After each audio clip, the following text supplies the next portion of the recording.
Alright, ये question देखते हैं. Charge flowing through the resistance R varies with the time t as Q is equal to AT minus BT square where A and B are positive constant the total heat produced in R. तो देखो total heat produce के लिए हमें juice law of heating में जाना पड़ेगा I square R T, है ना. करंट नहीं दिया है लेकिन करंट के लिए चार्ज दिया है, तो डिफ्रेंशिएट कर देंगे, करंट मिल जाएगा. तो I is equal to d q by d t. तो क्यू को डिफ्रेंशिएट करो. डिफ्रेंशिएशन एंड इंटीग्रेशन के लिए आप मेरे प्लेलिस्ट में नीट प्लस प्लस में जाके देख सकते हैं. ये सब मैंने वहाँ पे समझाया हुआ है. एक बार लेक्चर देखिए, ब्रीफ में दिया हुआ है, आपको समझ में आ जाएगा. डिफ्रेंशिएट करते हैं. a इंटू टी टी का 1 हो गया और ये T square b into T square, तो 2bt करंट आ गया. और कितनी टोटल हीट प्रोड्यूस निकालना.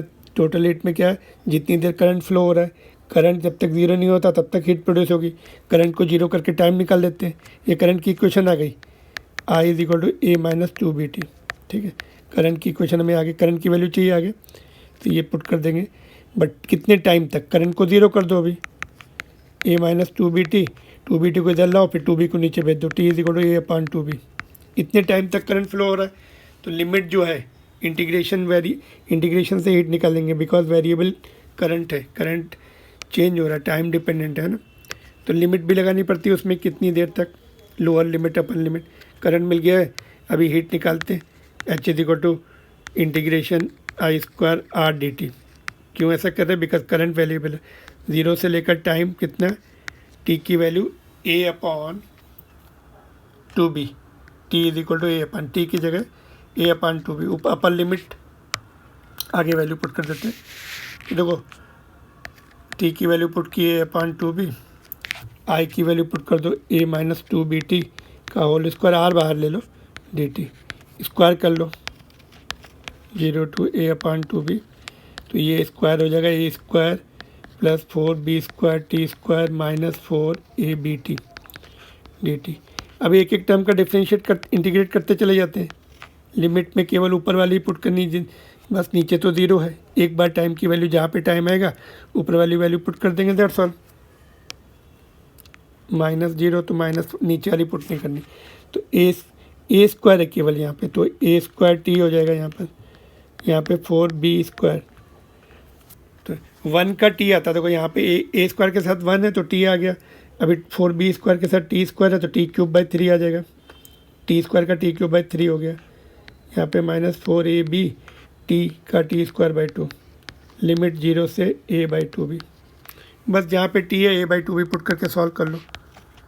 a square a by 2b plus 4b square by 3 है, और टी क्यूब कितना हो जाएगा, a cube upon 8b cube minus, ये तो ये पहले 2 कर लो इसको, ये 2 कैंसिल हो गया तो 2 बचा है इसमें, 2ab. टी स्क्वायर कितना है, ए square upon 4b square.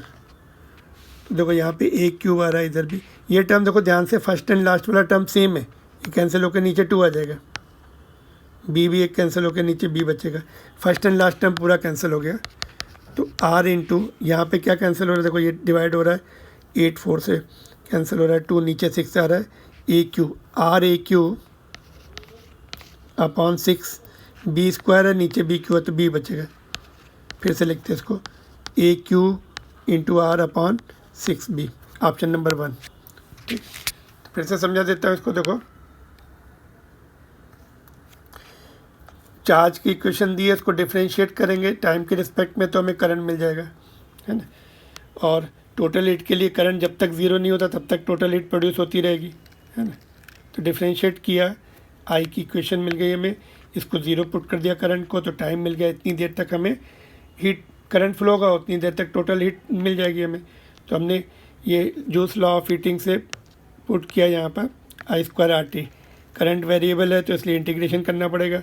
Current की इक्वेशन यहाँ पुट की, स्क्वायर किया और इंटीग्रेट किया, और टाइम की जगह ये अपर लिमिट, ये जिसको बोलते हैं, ये पुट कर दी टाइम की जगह सब जगह, है ना.